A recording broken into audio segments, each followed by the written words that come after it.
The term sustainability is being largely used in different contexts, as well as the adjective sustainable.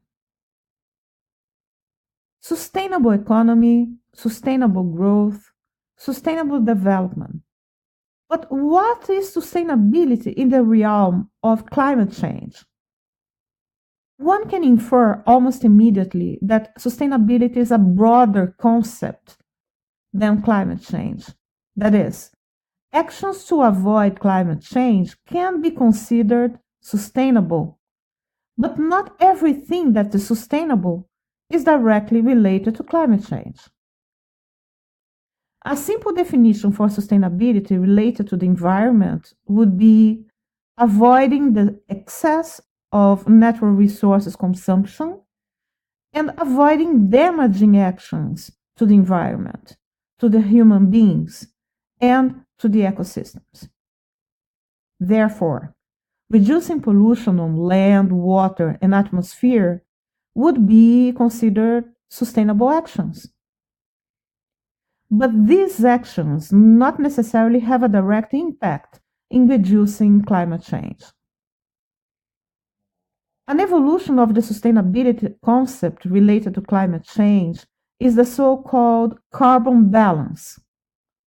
For example, a company that generates carbon dioxide in its production process can calculate how much CO2 it produces and aim to zero its carbon balance by a counteraction that absorbs CO2 from the atmosphere.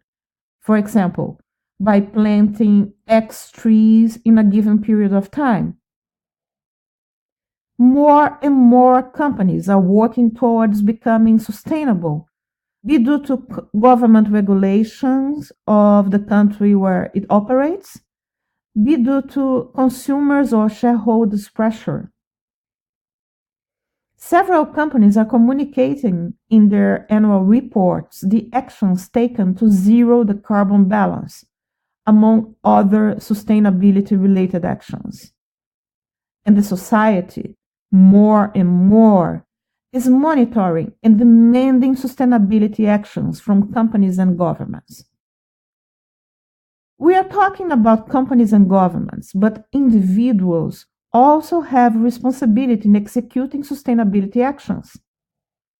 We have talked before in this course about recycling, privileging public transportation and or cycling, walking over cars, saving energy. In the case of individuals, instead of using the concept of carbon balance, one uses a similar concept, the carbon footprint. There are many information sources available to explain how someone can reduce his or her carbon footprint. And people are increasingly getting acquainted with this matter, putting these actions in practice. In our next video, we'll talk about the impacts of climate change. Until then,